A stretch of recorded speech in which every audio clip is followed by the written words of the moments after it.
Biggest news is probably that NVIDIA is considering an investment or likely to invest in a privately held quantum company called 𝗖𝗵. So that's pretty big news for us. United Healthcare clawing its way back up 4%. I still don't think we should touch it. They did not only had a bad quarter last quarter, but they also removed their guidance, which I'd be very careful about, you know, a company that misses once and then says, we may miss again. Something called NWTN has roughly doubled. Let's see what these guys do. Some crazy Chinese thing probably. There's a lot of weird Chinese scams in the market. GenCell is down 18%. Again, Chinese, very thinly traded scam. Only 16,000 shares. Stay away from this one. We mentioned Archer and QCI. Liquidia down 9%. Instead of looking at Bury, you know, look at some of the more successful funds like Co2 and TCI, Viking. You know, there's a lot of good funds out there. There's smaller funds too, like RTW and Verition, I guess. Yeah, but please ignore Bury. I mean, his own investors are ignoring him, so you should ignore him too. The market is very efficient for investors. Yeah, Ray is probably, it's probably not too different from copying and pasting Buffett. But yeah, probably a good idea. Yeah, NVIDIA's interest in 𝗖𝗵 could be similar to Meta's interest in AR/VR, or even less.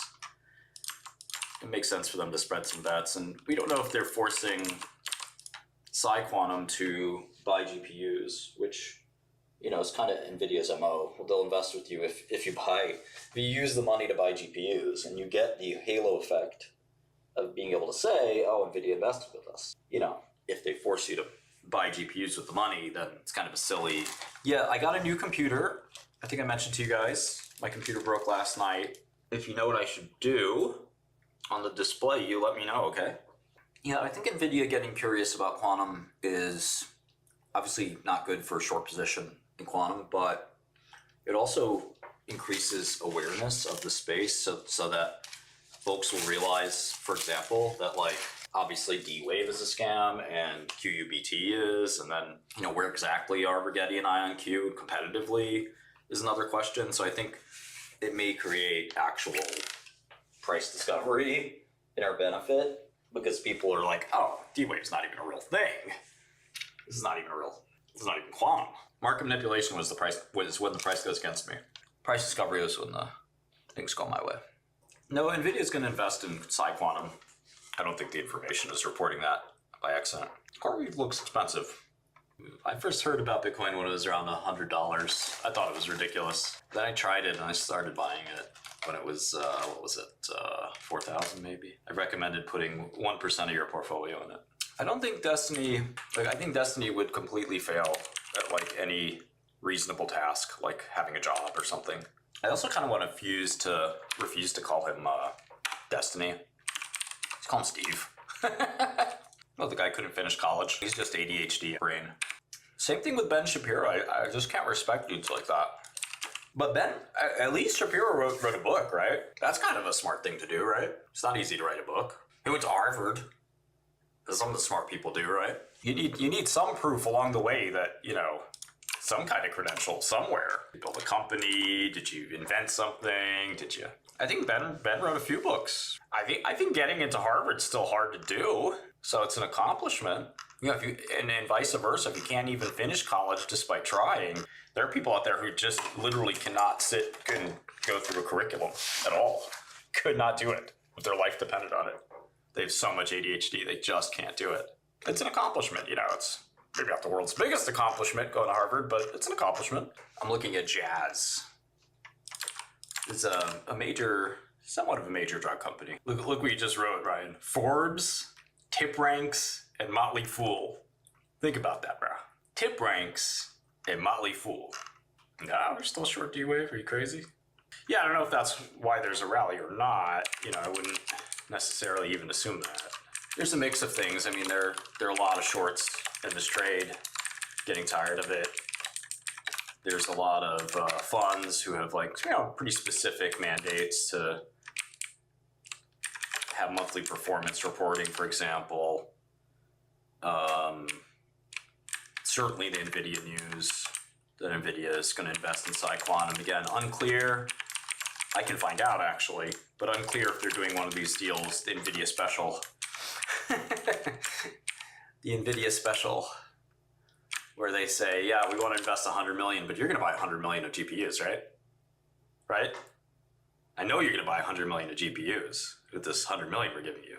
I'm down around 50%, maybe 55, 60% on D-Wave. But you got to consider we've done this rodeo twice with D-Wave before. Oh yeah, I spent a lot of time on in my Discord on the downgrade, so I have a lot to say about the downgrade. I think it's a really bad thing. I actually did this thing, and I'll upload it to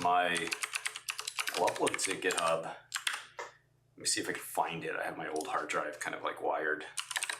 Here's the E drive. So I was looking at the U.S. balance sheet and U.S. income statement, and I actually made this little game.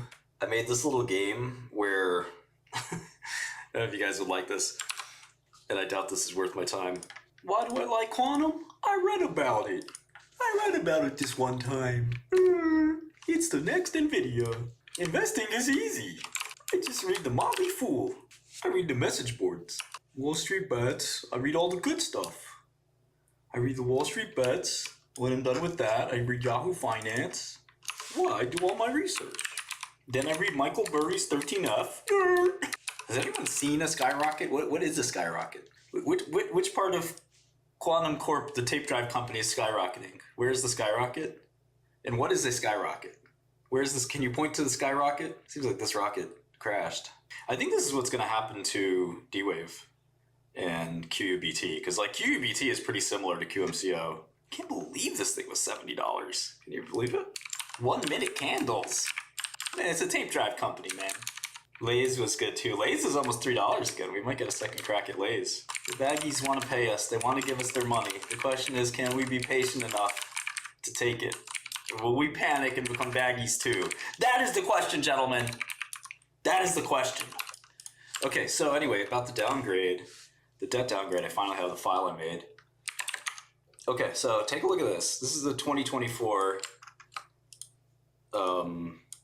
financial statement of the United States of America. That's right. You guys know I'm the financial statements GOAT. So I made a financial statement for America. A bag holder is really a state of mind and a personality. It's not whether your P&L is up or down. Every trader's P&L is up and down. It's really how do you come to make your investment decisions. And you, my friend, are the bag holder. Because everyone's dumping their bags of quantum on you. And you are gladly receiving it. Like this. It's wonderful. This is a model of the United States. Most of you don't know this, I would say. AI bubble, man, we're in an AI bubble. Even an AI bubble that affects the stock market. Individual taxes represent 80%, okay? 80% of the revenue that the US collects. So corporate tax is only, is that unbelievable? 10% of revenue? 10% of revenue? The US government is like a business. It has revenue and it has costs. And at the end, it should have a profit or a loss, right? No different.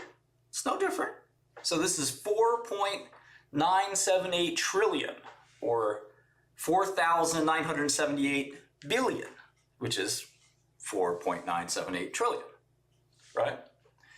And where does that revenue come from? Just like we model drugs or iPhones or whatever, it's coming from individual taxes that are roughly 4.1 trillion. And this means that for every man, woman, and child in the US, everyone's paying $12,000. Every man, woman, and child, $12,000 each in taxes. So I just divided by 340 million. Corporate profits, I guesstimated around 4 trillion a year.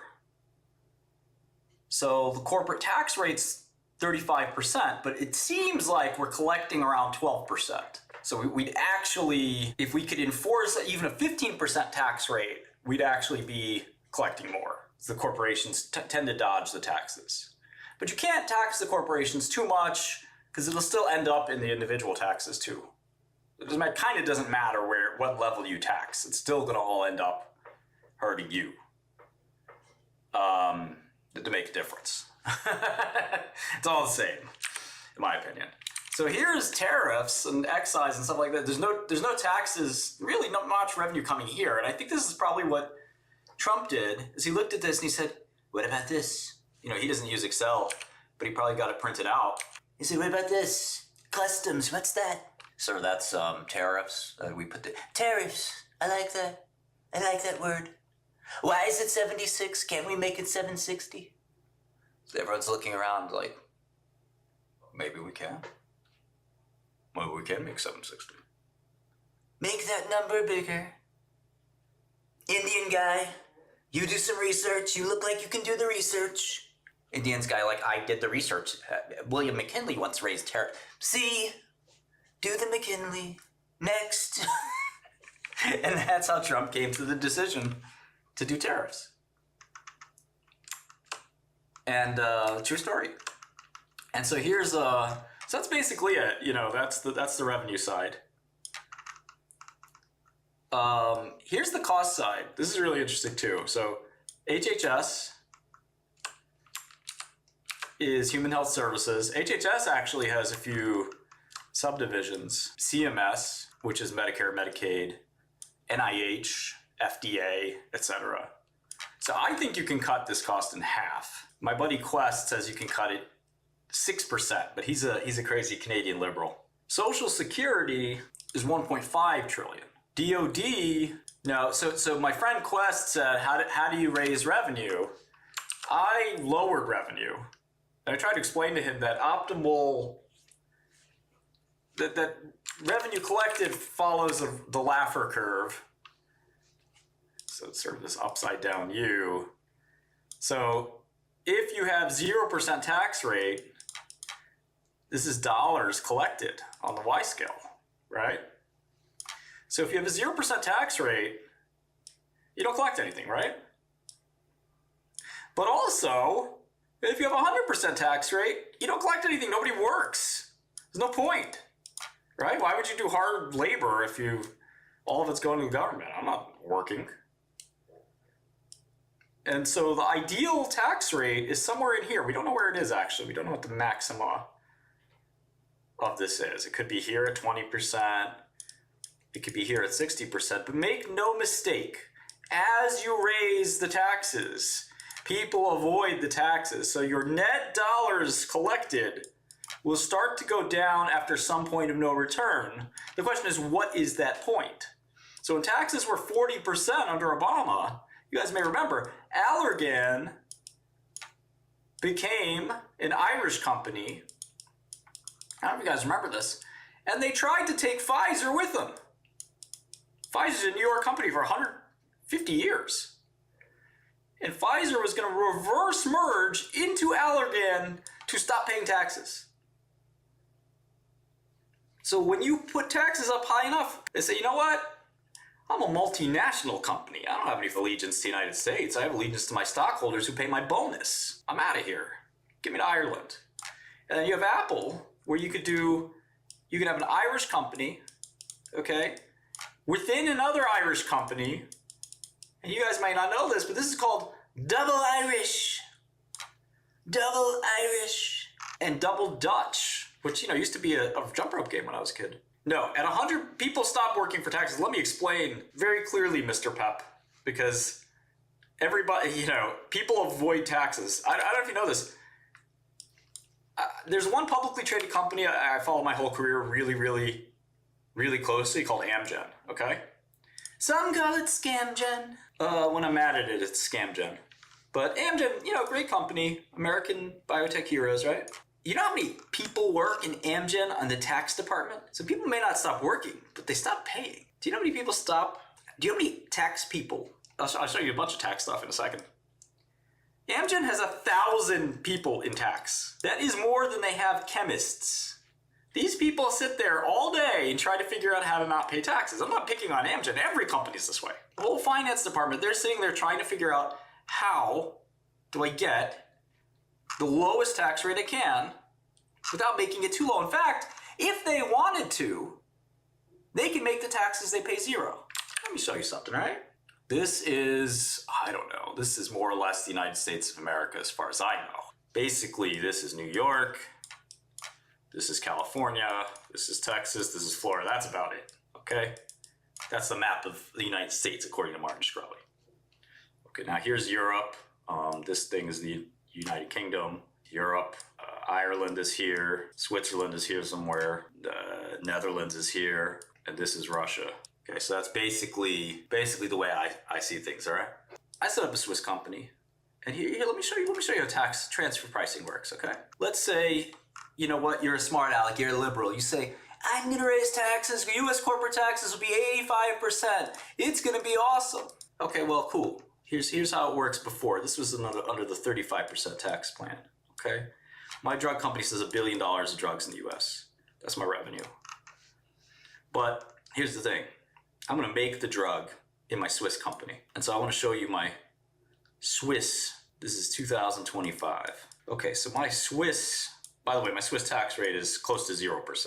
But here's my revenue. What's my revenue, guys? What's my revenue for the drug company? Well, I know my cost of goods sold, okay? That's 50 million. Cost me 50 million to make the drug. Doesn't even matter where I made the drug, by the way. Okay, but I'm gonna sell the drug I made to my United States subsidiary. Maybe it's my LLC. Okay, the LLC is going to buy the drug from my AG. I don't even know what the word is, like Angelschleft, something like that. And I'm going to sell the drug to my own company. Okay? This is called transfer pricing. Intercompany transaction. And I'm going to sell it for $600 million. What I made for 500. Okay. So now it's my revenue here. Well, I told you I'm going to sell the drug in the market for $1 billion, right? But what's my cost of goods cost of goods sold? Well, when I do my tax form, my cost of goods sold is not the 50 that it actually cost me to make the drug. What is it? What is it? It's the 600. It's the 600 that I paid the company subsidiary for. So my actual gross profit here is 400. And so now I have my SG&A, just my business costs, my research, all this stuff. I'll put that down as 300. So now I have my pre-tax income is 100 million. So what's my taxes? Well, under this regime, it's 35%. So my taxes is 35%. What's my net income? 65 million. So I'm paying the good old US of A 35 million bones in taxes. Makes me a decent sized taxpayer, to be honest. So $35 million to IRS. But over here, my gross profit is 550. Cost me about $5 million to keep a Swiss office open, if that. So my pre-tax is 545. I'll throw the Swiss government a bone and pay, 6% taxes. So my net income here is 515 million. My net income there is 65. Why? Because the taxes are 65 here and 6% here. All right, let's say the smart liberal AOC says, let me give it an 85% tax rate. Cool, except this time I'm gonna throw 700 instead of the 600 because I don't like you, AOC. So my gross profit ends up being 300. My SG&A is 300. My taxable income, pre-tax income, is 0. I broke even. So what do I pay in taxes? Nothing. Absolutely nothing. And if I changed my mind and I kept it the same, the tax dollars I pay the US would go from 35 million to 85 million. Big whoop. I'm still making the 500 plus million in my offshore subsidiary. So this is how multinational companies avoid taxes. It doesn't matter what you put your corporate tax at. I'm gonna pay what I want to pay, not what you ask. Why? Because I have a web of gigantic offshore companies. Apple does double Irish, double Dutch. I can put my patents in certain countries. You ever notice that? Companies put their patents in other places. I don't need to follow American law only. I operate in every country in the world. Why would I just follow American law? So the way you raise taxes, paradoxically, is to lower this rate. So it's a lot easier to say, you know what, just give me a 15% US tax. I won't even think about Switzerland or Ireland or Netherlands. What's the point? But in reality, this is the way it looks. It just creates a lot of waste too, because those 1,000 people at AMGEN and the 2,000 people at Pfizer and the probably 10,000 people at Apple in the tax department all are figuring out how to avoid and get every dollar, out of the system that they can. And, however smart the DC politicians are, they're 1,000 times smart. And I think that, unless you want to challenge the sovereignty of Ireland or Netherlands or the Caymans or every other country, what's interesting is Ireland has a 15% tax rate, but that's why you do the double Irish to get to zero. There's a company I know that literally paid negative taxes. Major S&P company, S&P 500. But you get that double Irish. Swiss is nice because you don't have to do any of the double tricks and you pay a low tax rate. And you need to do business. The tax rate's 85%. I explained to my friend Quest, that would actually hurt tax collection. You would actually lower tax collection. You can Google all this stuff to see what the double Irish is, but it's an Irish company within an Irish company. It's an Irish company that owns another Irish company. Tariffs are a partial solution. They're a partial solution to the problem, yes. Tariffs have a lot of unintended consequences too.